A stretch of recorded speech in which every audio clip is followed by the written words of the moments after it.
Well, the plan to increase the minimum wage for all workers in San Diego County moved one step closer to the ballot in November. Over the past few weeks, Council President Todd Gloria and the city attorney were drafting the ordinance. And today, Gloria brought it to a council committee. KUSI's Steve Bosch was there, and he joins us from the newsroom with more tonight. Steve? Alan, this has been a contentious issue for some time now, and its importance to the public was evident by the number of people who came to speak today, well over 200. Those advocating for the increase believe the minimum wage should be high enough to support a family.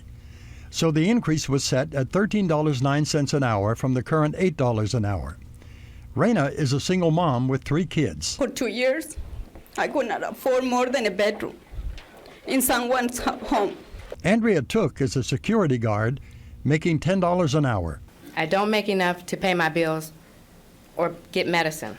We believe we are better off as a city when full-time work results in a wage that can sustain us, rather than having businesses who do not pay such a wage pass the buck to taxpayers in the form of social subsidies. It's a struggle for the future of education and the future of this country. Low-wage earners are typically in the service industry, retail, restaurants, and hotel workers.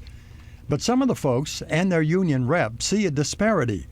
Tips were not included when calculating the $5.09 increase. If hotels have to pay an additional $5.09 an hour to tipped workers, there will be no money left over for the dishwashers and housekeepers, who are the least paid in our industry.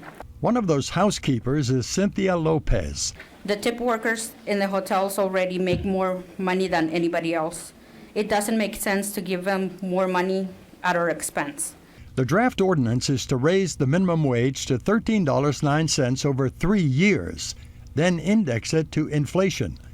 Council President Todd Gloria set the bar high, but he left room to lower it to gain support. And I look forward to the discussion here today. I suspect we'll get many suggestions on potential amendments, and I will certainly entertain any additional requests or direction from this committee. There certainly were other suggestions.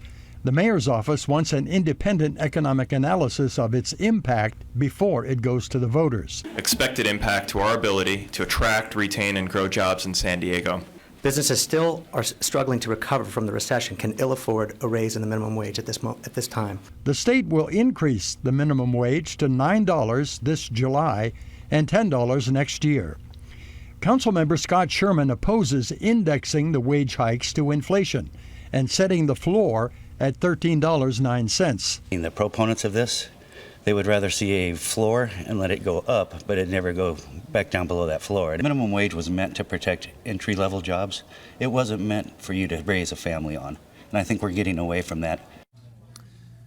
Now, the next stop is back to this committee to look at the final draft of the ordinance, then it goes on to the full city council, and look for changes before it gets to the voters. Steve Bosch, KUSI News.